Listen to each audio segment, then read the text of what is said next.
तिरुपति बालाजी की क्या है कहानी। भक्त क्यों देते हैं अपने बालों का ध्यान। तिरुपति बालाजी का विश्व प्रसिद्ध आंध्र प्रदेश के चित्तूर जिले के तिरुपति के पास तिरुमाला पहाड़ी पर स्थित है, जहां पर भगवान श्री हरि विष्णु की वेंकटेश्वर के रूप में पूजा होती है। भगवान श्री वेंकटेश्वर अपनी पत्नी पद्मावती लक्ष्मी माता के साथ तिरुमला में निवास करते हैं। आओ जानते हैं बालाजी की कहानी और भक्त क्यों देते हैं यहाँ पर अपने बालों का दान। तिरुपति बालाजी मंदिर से जुड़ी हमें दो कथाएं मिलती है।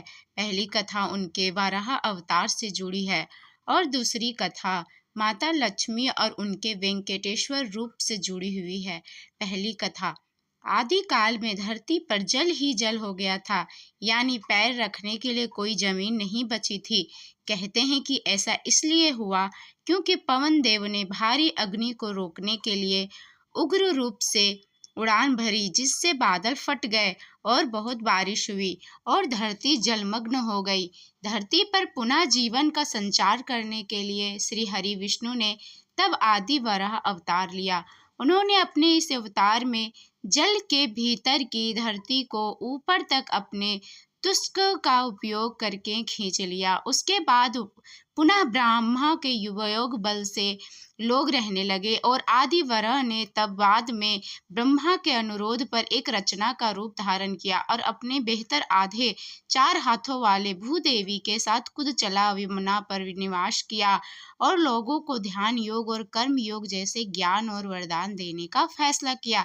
दूसरी कथा, कलयुग के प्रारंभ होने पर आदि वराह वेंकटाद्रि पर्वत छोड़कर अपने लोक चले गए, जिसके चलते ब्रह्मा जी चिंतित होने लगे और नारद जी से विष्णु को पुनः लाने के लिए कहा। नारद एक दिन गंगा के तट पर गए, जहां पर ऋषि इस बात को लेकर भ्रम में थे कि हमारे यज्ञ का फल त्रिदेवों में से किसे मिलेगा। नारद जी ने उनके शंका समाधान हेतु भृगु को यह कार्य सौंपा। भृगु ऋषि सभी देवताओं के पास गए, लेकिन भगवान शिव और विष्णु ने उनकी बातों पर ध्यान नहीं दिया, तो वे क्रोधित हो गए। क्रोधित होकर भृगु ऋषि ने विष्णु की छाती पर एक लात मार दी। इसके बावजूद विष्णु जी ने ऋषि के पैरों की यह सोचकर मालिश की कि कहीं उनके पैरों में दर्द न होने लगा हो। यह देखकर ऋषि भृगु को सभी ऋषियों को उत्तर दिया कि उनके यज्ञ का फल हमेशा भगवान विष्णु को समर्पित होगा।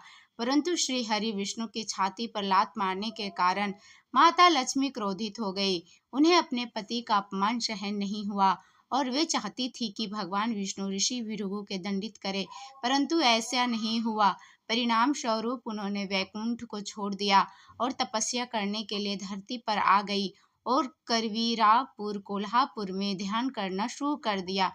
इधर विष्णु जी के इस बात से दुखी थे कि माता लक्ष्मी उन्हें छोड़कर चली गई। कुछ समय बाद वे भी धरती पर आकर माता लक्ष्मी को ढूंढने लगे। जंगल और पहाड़ियों पर भटकने के बाद भी वह माता को खोज नहीं पाए।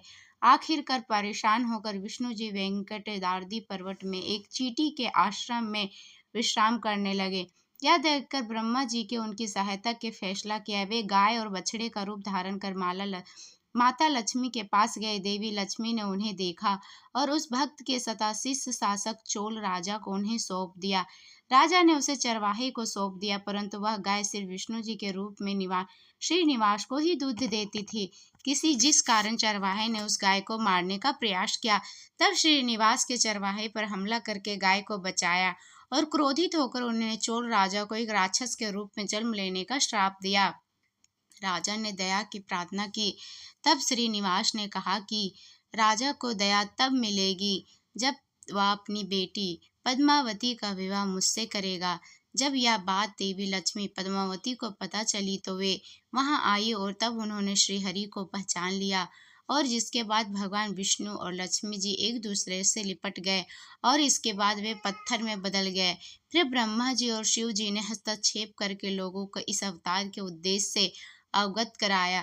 कहते हैं कि किसी काल में श्री हरि विष्णु ने वेंकटेश्वर स्वामी के रूप में अवतार लिया था। यह भी कहा जाता है कि कलयुग के कष्ट से लोगों को बचाने के लिए उन्हें यहाँ पर अवतार लिया था। हरे कृष्णा।